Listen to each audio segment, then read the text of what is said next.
We've got images, I should say, of, if you're watching in vision, this is an alternative angle of the takeoff flight of the aeroplane that crashed shortly after takeoff. This angle hasn't been seen until now. It is naturally fairly distressing. There is, at this point, a very calm takeoff. But you can see already from those images the plane struggling to gain height, and in fact it goes downwards and is unable to continue flying.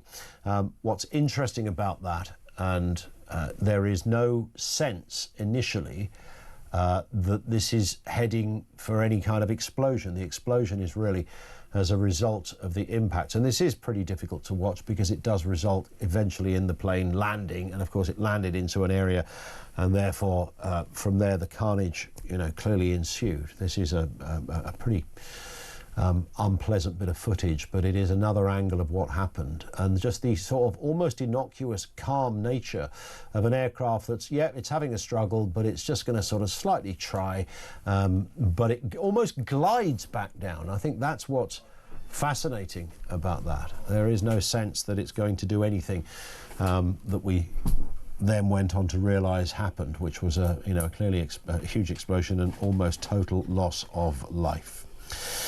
Peter Cardwell is here with the big stories of the afternoon, including, of course, keeping your eye on the breaking news on this, Peter. What dreadful news from Ahmedabad, and some of the detail coming out now. I know you read out some of the words of that apparent survivor who has been talking. His brother was on the flight as well. His brother is missing. He, of course, is in a hospital bed and has given a number of interviews, and miraculous doesn't quite cover it that there were any survivors of that crash whatsoever. He claims he is one, and that's being verified.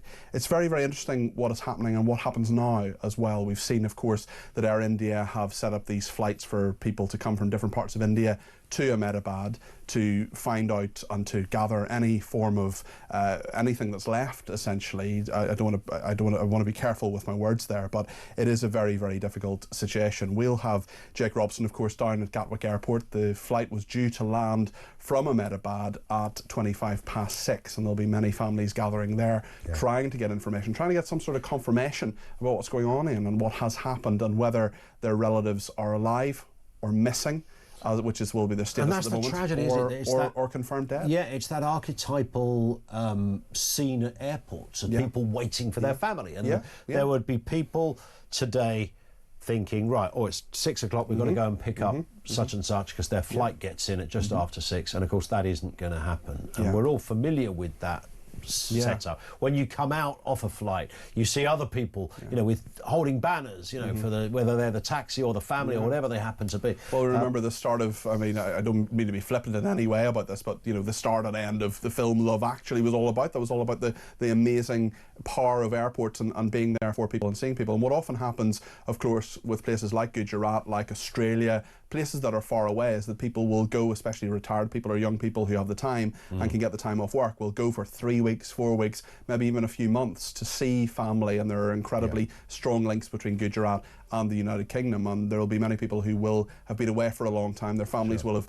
anticipated even more them coming home, and of course that now for so many people just will not happen.